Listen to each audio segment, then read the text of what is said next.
Good evening, everyone. Let's head into Collectively Rewilding.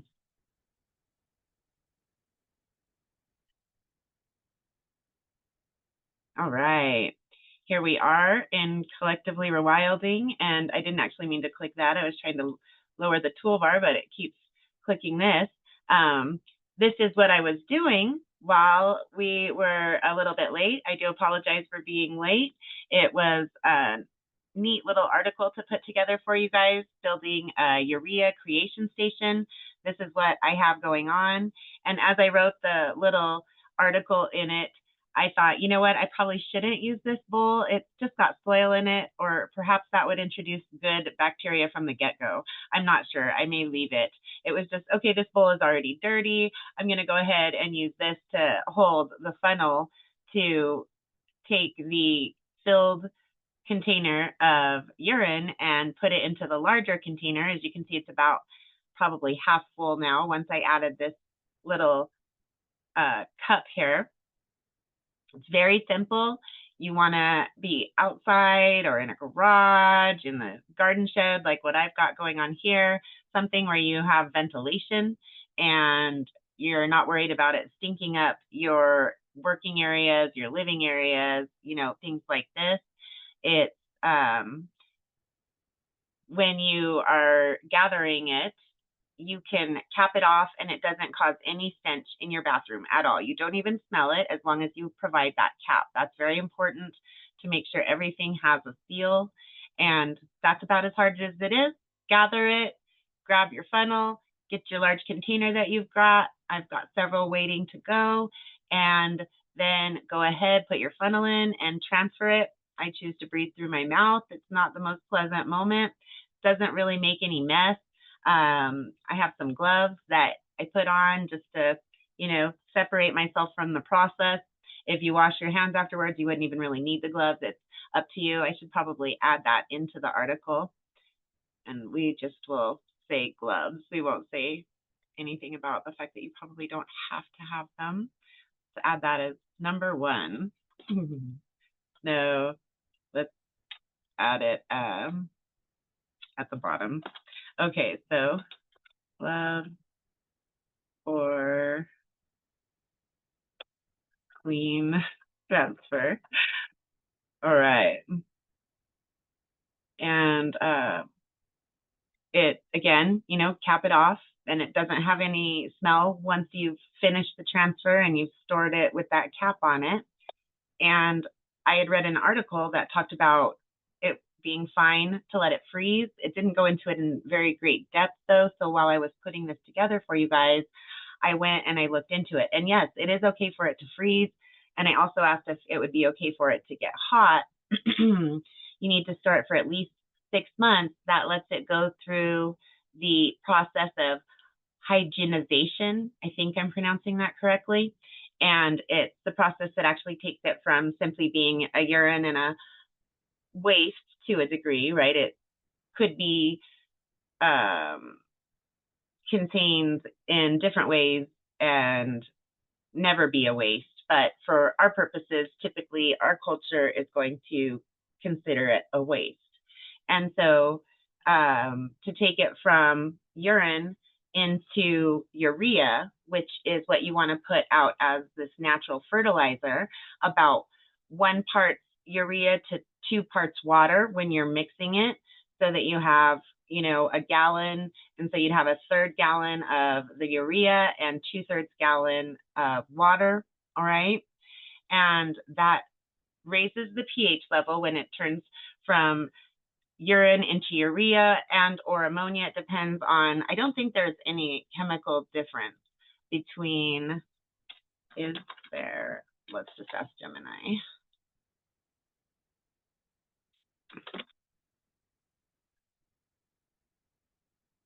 Is there a chemical difference between urea and ammonia?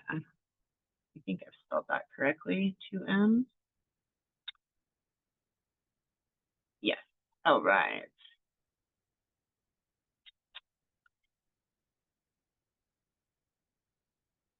Probably maybe that it's stored longer. for that hygienization, but let's see. A significant chemical difference between urea and ammonia. There are two distinct chemical compounds. They are two distinct chemical compounds with different formulas and properties, okay?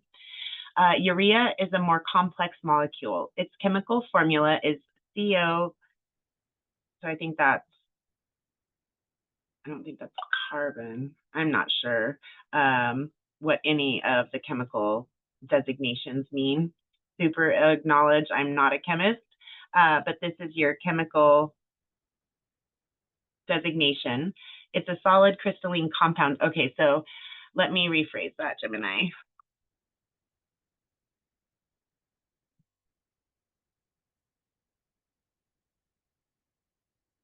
I mean the natural urea, and we need home birth ammonia. Does that make a difference?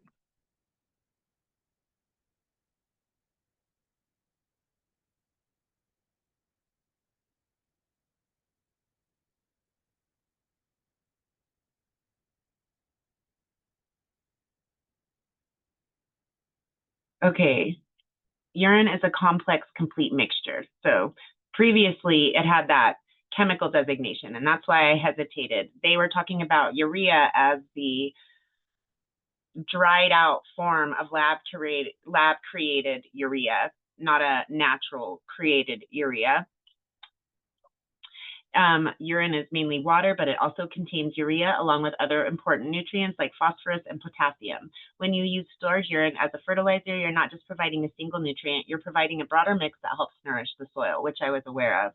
The decomposition process you described turns the urea into ammonia slowly, making it a more gradual, long-lasting fertilizer. Okay, interesting. I'm not sure. So I don't know if Gemini means the decomposition process that we're talking about in hygienization, or if they're talking about after it's been applied to the soil. I believe they are talking about when it is turned into urea. Ammonia is a simple chemical compound. On its own, it's a very strong concentrated source of nitrogen that is a gas at room temperature. It doesn't have the other nutrients that urine does. Applying pure ammonia directly to plants will likely burn them and be very difficult to manage safely. Yes, I wasn't intending to apply ammonia to gardening areas, simply curious, because to my understanding, when tribal peoples utilize decomposed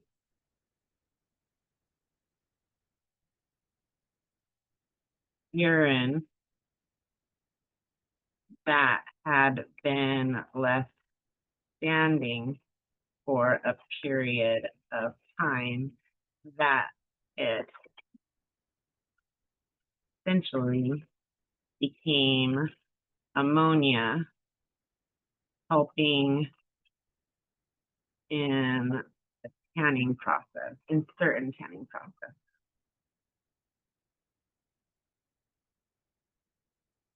Was my understanding incorrect?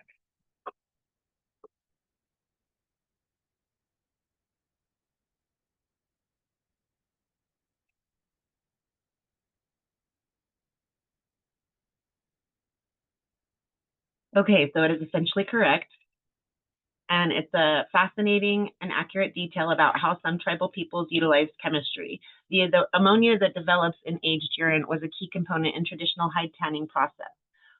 The ammonia acts as a powerful degreasing agent, helping to break down the natural oils and proteins in the hide. This process effectively softened and preserved the animal skin, transforming it into pliable leather or buckskin. It also slightly bleached the leather. All right. And so, yes, it's all basically one and the same thing when you're talking about natural components, not lab created components. And I was just curious if that was the case. Sorry to take you guys off on a little bit of a wild ride tangent there, but that does apply to our to survive or not to survive course, right? Processes like that are something that people who are interested in learning how to do more things on their own, whether it's for prepping or they are just interested in learning ancient processes, would be capable of utilizing the stored urine for a different process in the tanning process. Very interesting. All right. So that is the overall process of utilizing natural urea in your garden.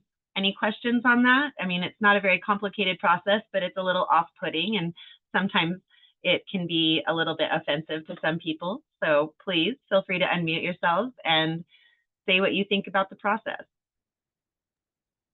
So, how long, how, do you just pee and then you fill the bottle up and then how long do you let it sit for? Sit for at Like, least months when it's not frozen. It has not frozen? active decomposition going on. So we have to put it in the refrigerator or the freezer or something when No, we're not. don't want to. You want it to stay warm. It'll actually Oh, okay. up slightly while it's decomposing just like a compost pile. Okay, compost, when it's working properly, it creates an internal heat as it Oh, decomposes. All right. so it's like a difference between male and female piss, is it stronger or female? No, I don't know.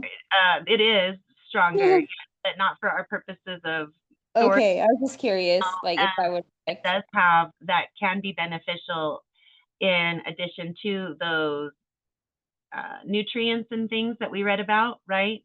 It also will help to deter deer, rabbits, squirrels. That just like animals still in the wild, they have spots where they urinate and defecate that are around their territory to mark their territory.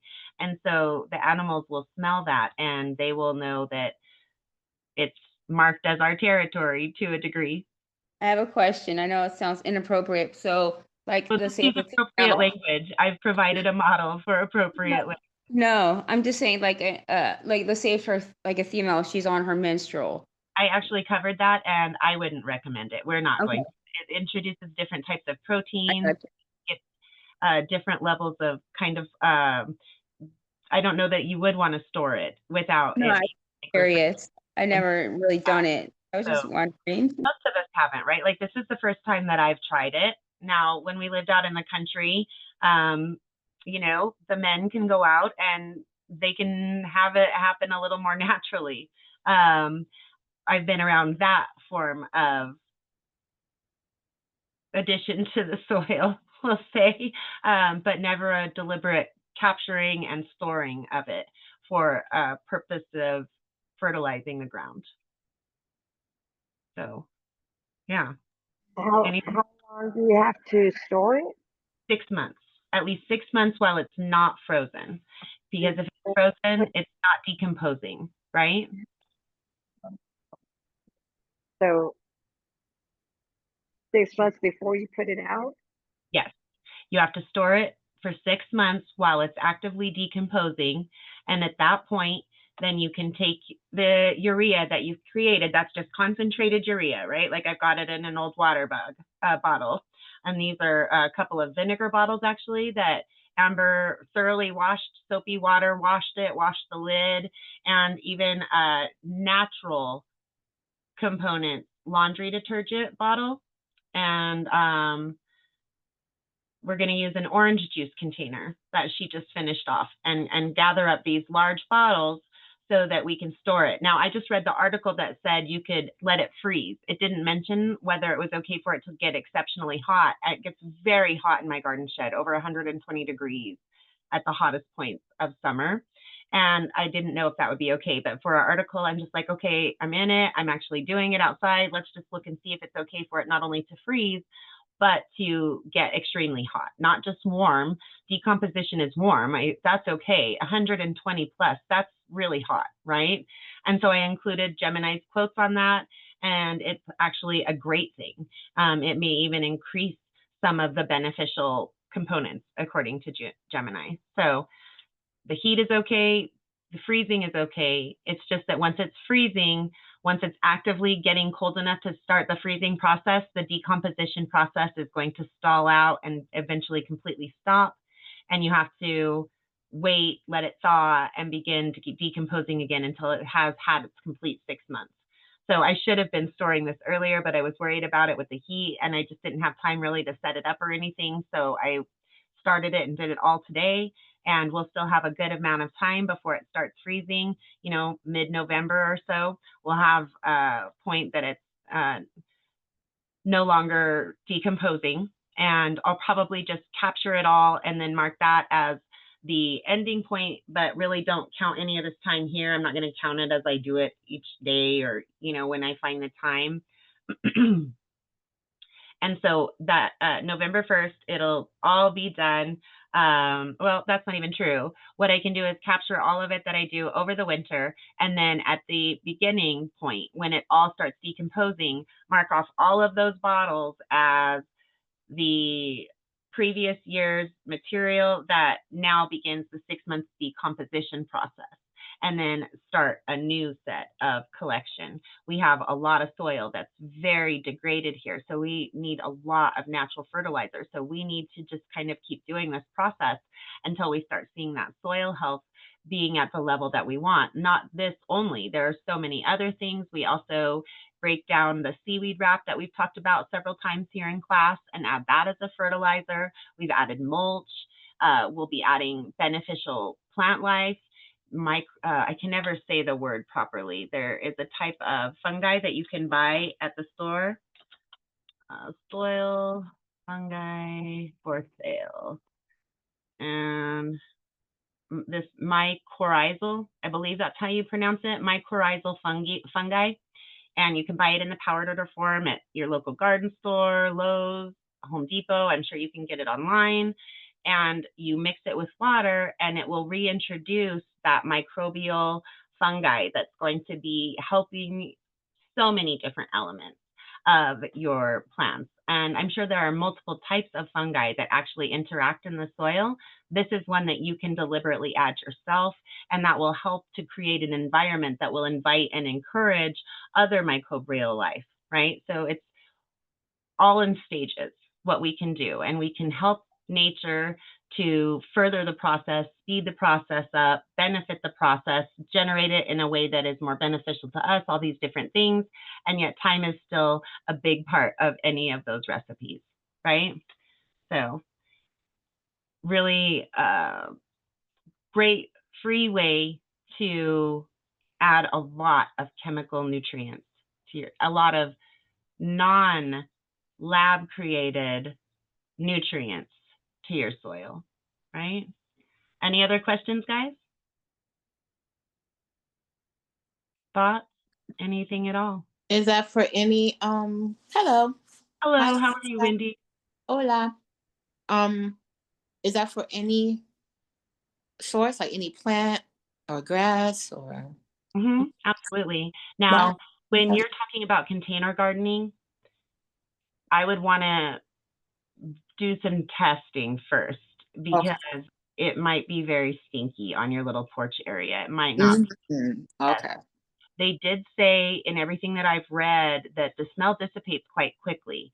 However, let's just look and see if there is any literature out there on it that Gemini can pull. Okay. When using natural urea on container gardens, will there be an increase in length of time for an unpleasant odor? And I always like to say thank you.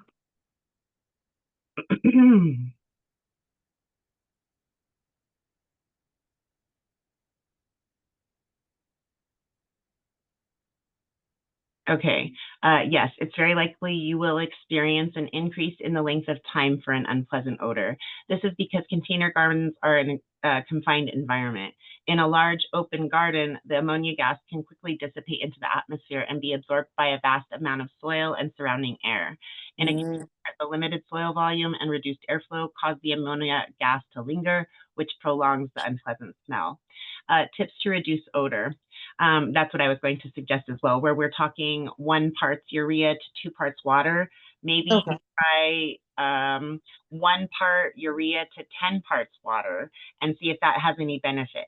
And if it doesn't and you didn't really notice a smell, maybe increase it to like 1 part urea to 7 parts and then 1 to 5 and see where you're at. I wouldn't probably want to lower it anymore. So you would have to do the pure urea, let it concentrate for the 6 months, and then when you then dilute it before using it. Yes, correct. Okay, I got it. For Mm. in-ground or raised bed type environments, 1 part urea to 2 parts water. For your And that's at the beginning stage of your planting or while it's growing. anytime that you want to fertilize, but we don't want to fertilize in a heat wave, right? We read that article together, and it turns out that I was making a mistake when I was adding the fertilizer to the soil in the front yard. I just wanted to get it some nutrients. I knew they'd all been washed away, but I was adding it in a heat wave. And so while that didn't probably have any negative effects on the grass that wasn't growing because the nutrients are so bad, it also needs to aerate pretty badly. It didn't help our trees, right? Oh no. Okay. And the bushes and things. Mm-hmm. Don't want to fertilize in a heat wave. Outside of that, it's a natural fertilizer. You don't want to over fertilize things, but there isn't really a wrong time to do it except in a heat wave, right? Okay. And of course, And what is the reason for fertilizing is like a source of food or? yes, it's so the easiest way to think about it is when they have these big agricultural endeavors, right? And they just have this acre of corn, let's say, okay? Okay. And they just keep growing corn and they keep growing corn and they keep growing corn. It depletes the nutrients in the soil. They let it wash away because they don't mulch it. All these different pieces deplete the available nutrients in the soil. So they use lab or created synthetic fertilizers. Mm. And there are natural fertilizers that we can use. And so it can also think about it inside of a container where it can't have the interaction with the soil, with the bugs that move soil around, with the microbes that are in soil. All of these pieces, you either have to transplant and add new transplant potting mix situations, Yeah. or fertilize that soil because it's not getting any nutrients from anything decomposing and breaking down, any bug activity, any microbial activity that exists in healthy soil in the ground. Okay. That, Okay. Thank you. absolutely, How Melanie. did you enjoy your Labor Day? I know I came a little late. Oh, it's all great. It was really nice. I haven't had actual days off in a couple of years at least or longer, except to be sick or to move. So I took Friday afternoon, Saturday, and Sunday off, and it was really nice. That's why we missed our class yesterday evening. I tried to be ready for it, and I was just like so into this next piece that we're going to talk about that I wanted to get it done for you guys. It's going to be just amazing. So Did you use anything in your yard? No? did Not we yet. do in the yard? I mean, I worked on the urea. We worked. No, I mean, did anything grow for you to eat? Oh goodness, no. We're still just trying to bring life back to the soil, right? Oh, okay. If I'm we are still able waiting to hear.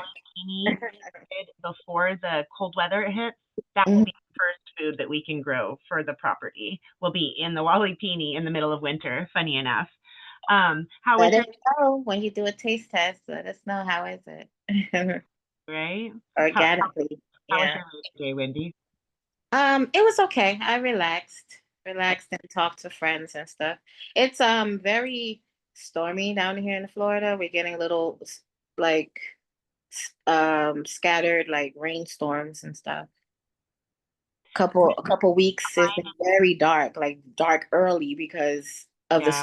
it makes it seem like it's dark because it's been really, really stormy. Yeah.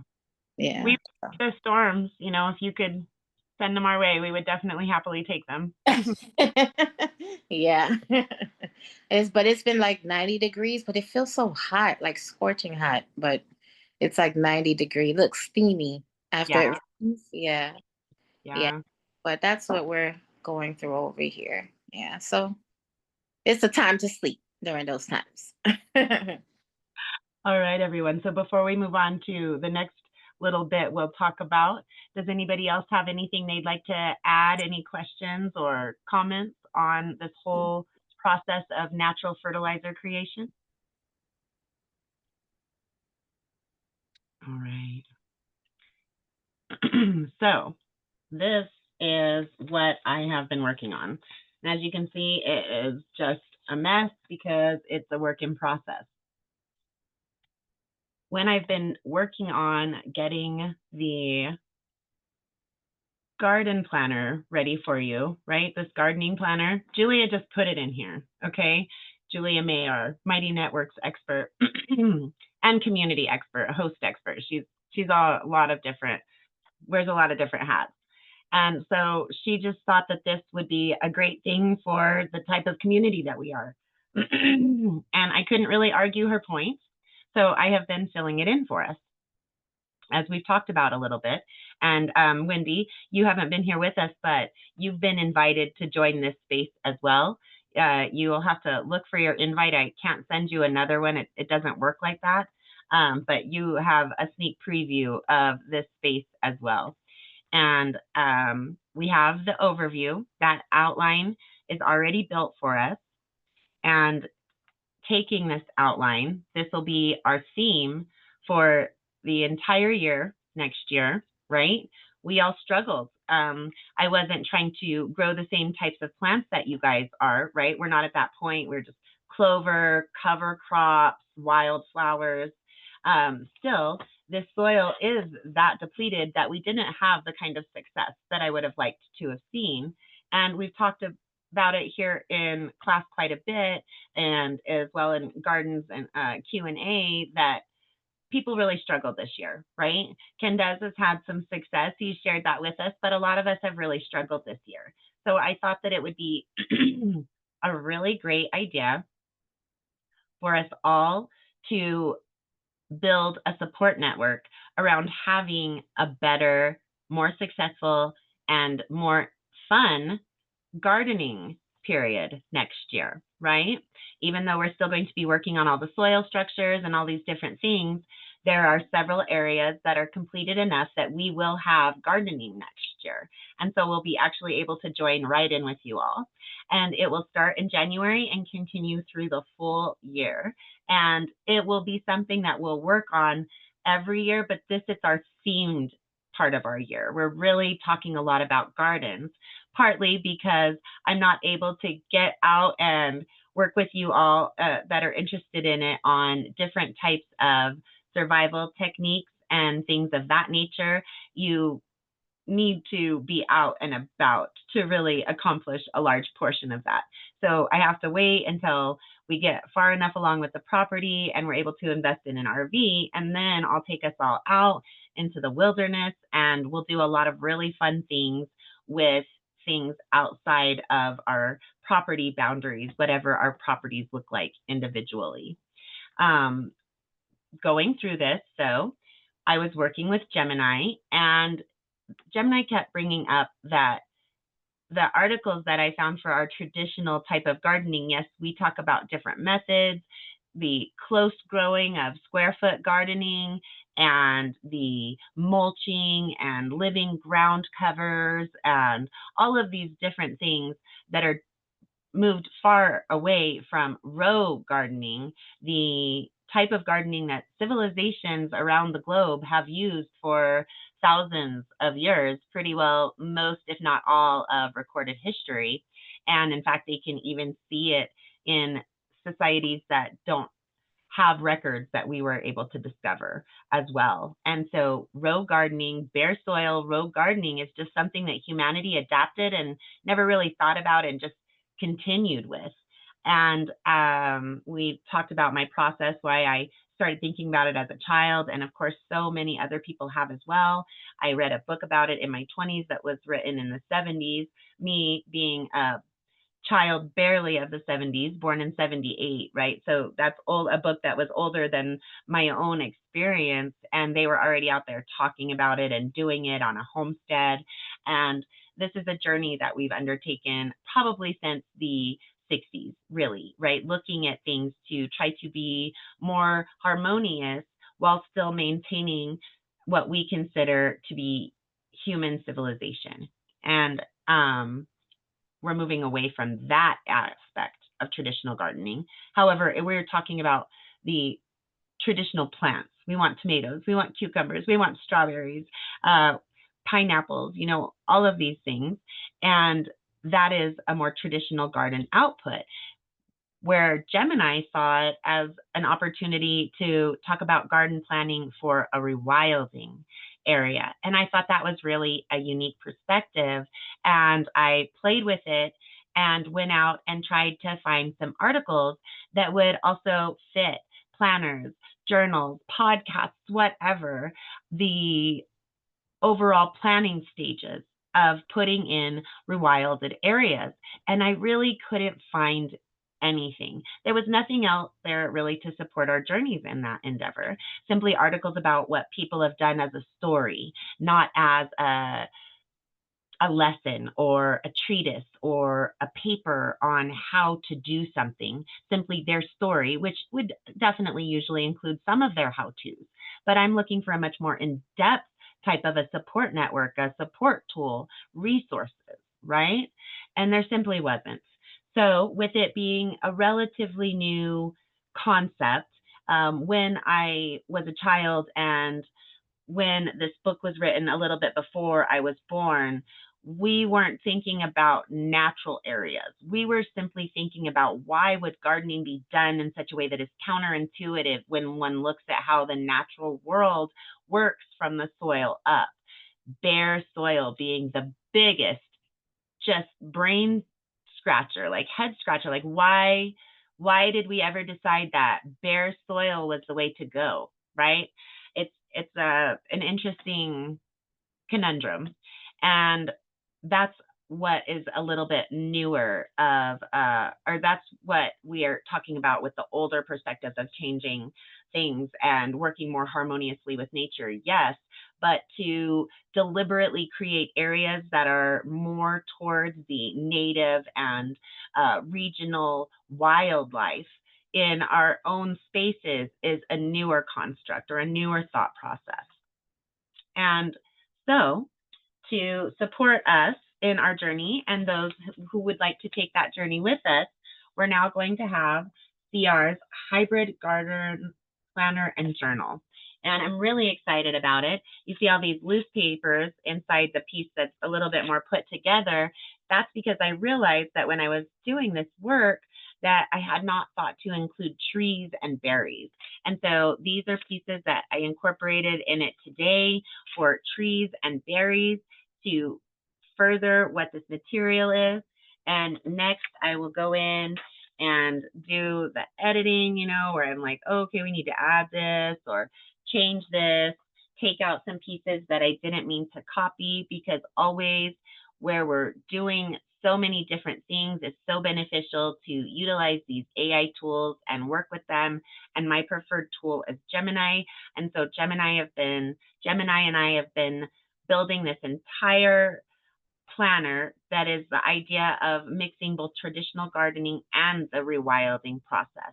Because I think that many of us who would like to participate within the thought process of rewilding would also like to grow our own food, right? So I think that having something that will help bring those elements together is really like the pinnacle of a support tool. And someone who only wants to do rewilding, since there aren't really any other options out there, of course, could use this resource and ignore the traditional gardening elements. And so it's going to just be tons of fun. We'll take this material and basically this will be what we build out for each of the monthly lessons in our garden planner, right? So here's our garden planner. This is our overview. This is what began it all. And then within each month, we'll take the pieces that I incorporated into the planner for each step for each month. And that's how each of these lessons will be built out. And so you guys will have access to these pieces before anyone else, right? I am eventually going to put out a free variation that anyone can get if they come on into Collectively Rewilding, which of course is also free, or any of our webinars, anything like that. I will include it as a resource. Otherwise, they'll just get to see it as we talk about it on YouTube or Facebook, any of these other areas, until I'm ready to release the printed edition as well. Once I am ready to release the printed edition, then I'll post the free version all over Facebook, LinkedIn, YouTube, all of the social media sites. I definitely want people to be able to access this who are wanting to rewild parts of their world, and also for people to have something they don't have to print, that can have the nicely designed papers that go along with the whole thought process, nice quality journaling pages, sketch pages with drawing, sketch type paper that's nice for that, maybe some additional tools that can be added in on one of those little Ziploc pouches, different types of things. It's going to be rather unique and very interactive as a book. I am really excited about this entire process that we're going to be experiencing together, and we'll get to test it as our lessons and make sure we're not missing anything, that everything's accurate, that we like how it's laid out, that we think the timing is accurate on it before that printed variation is released, right? So this will be something that we all get to kind of work on together. It's really a lot of amazing ways to rethink how we look at our spaces. And so the first area is going to be, well, let's take a step back. It's a collaborative guide for working with nature to grow both food and a thriving ecosystem.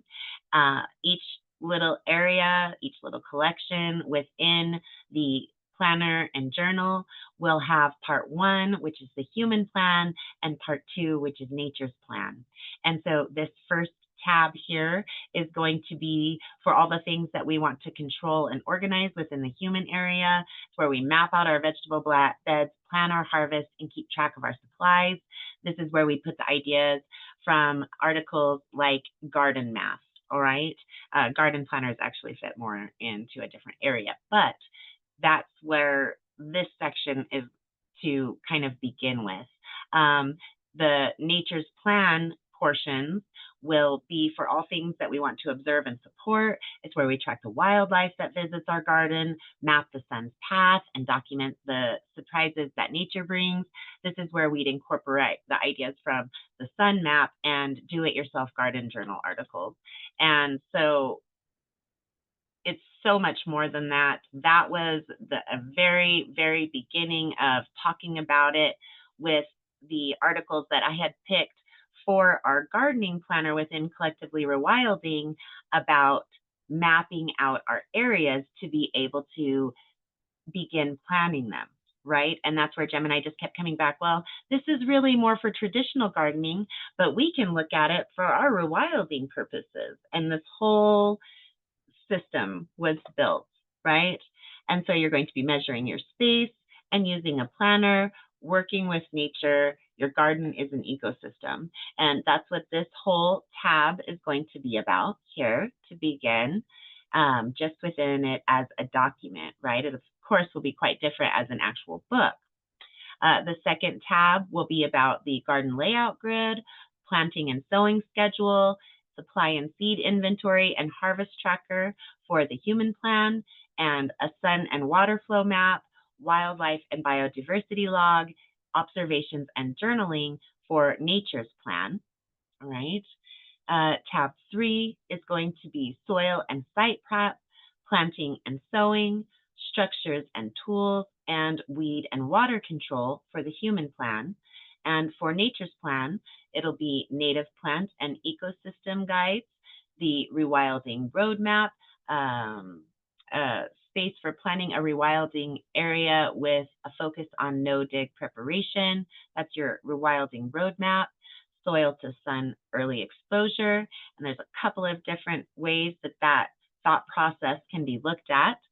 The fourth tab is a list of the 10 most common and beneficial native plants for each state with a corresponding 10 most invasive species for each state. Vanessa's got that little preview there already, of course, right? Starts off with Alabama. Tab 5, or the fifth collection, for the human plan will be warm weather, care and harvest, sun and extreme weather protection, end of season harvest and sharing, herb care and maintenance. And then for nature's plan, mapping microclimates, ecosystem support for extreme weather, and natural pest management for human comfort, but keeping it in that whole natural ideology, right? And finally, tab 6, or section collection 6, will be integrating traditional gardening with rewilding. And so there is a ton going on through each of these. This here is just what the overview, this is like a rough draft or an overview of what the actual book will look like, especially, and also what it will look like as a more completed project for a free online printable variation, right? And this already is, oh, and this doesn't contain the lists from the state. And so this is already, I don't know, I want to say probably 50 or so, maybe more, maybe 75 pages at least. And then I want to condense, and once I've done that, the editing, right? We talked about I need to go back in and do the editing. Then I'm going to take this, reprint it, and begin building a prototype of the physical book, right? So I want to have the online variation ready for us as of January 1st, at least for each month as it comes along. Hopefully, though, most, if not all, of the complete gardening planner filled in and ready to go so that we can talk about it at any point, so that you can look at it and tell me what you think. Tell me if you think I've missed things, or if you think that something is inaccurate, whatever the case may be, something you think that could be added onto, whatever, right? So a lot of really, really fun things to come for us over the next year. I'm really looking forward to it. All right, guys. It actually is time for us to close down class. Any thoughts, any comments, anything anyone wants to share before we move on to shutting down class tonight?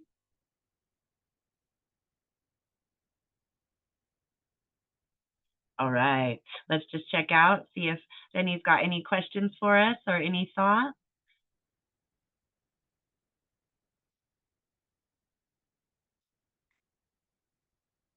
All right, yes.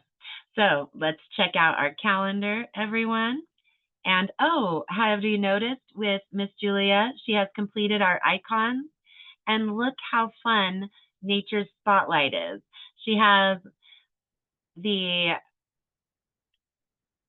content creator's face as the actual little icon for each of these spaces in that collection. I thought that was very creative, very artistic, and very unique way to approach our icons for the Nature's Spotlight collection. Well done, Julia. Thank you. Excellent job.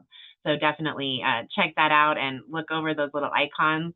I think my favorite of the new icons that she created would have to be the little test tube style beaker that she has here for World Ag Innovation. I don't know why, but I think that's just the cutest little cartoon icon. I love it. So nice. Such a great job that she's done for us here. And I really do enjoy watching as the new pieces come out. We will continue to see some additional, oh, and it looks like she may have actually done it. Let's just take a quick peek at the resource library as an example here. And I do believe that she may have created our little placards. Nope, not quite. She's working on it. These will go to a different style. Instead of having this all on one line where you have the little tagline, it will look like this. And, oh, no, she hasn't done it here either. I apologize. The CR News and Updates. A nice little card. There's not a tagline. The tagline instead is on the actual space link preview, I guess. I'm not sure exactly what one would call these little clickable photo information pieces. And that's where you see the tagline right there, right? So really a lot of fun to watch as she continues to build out more and more for us here in Collectively Rewilding. And jumping into our calendar, our next class will be this Thursday, the 4th at 7:30 p.m. Pacific, 8:30 p.m. Mountain, 9:30 p.m. Central, and 10:30 p.m. Eastern for Gardens and More Q&A. Hope to see you all there. And I hope you have a wonderful beginning of your work week if you were lucky enough to have today off. Thank you, everyone. Please feel free to unmute and say good night. Good night, Sabrina. Good night, Benny. Good night, Wendy. Good night, Vanessa. Good night, See all you of guys you. in the next class. Good night, y'all. Go to bed. Good night, Vanessa. You're the one that really needs to, right? All the way over there on the East time zone. Good night, guys.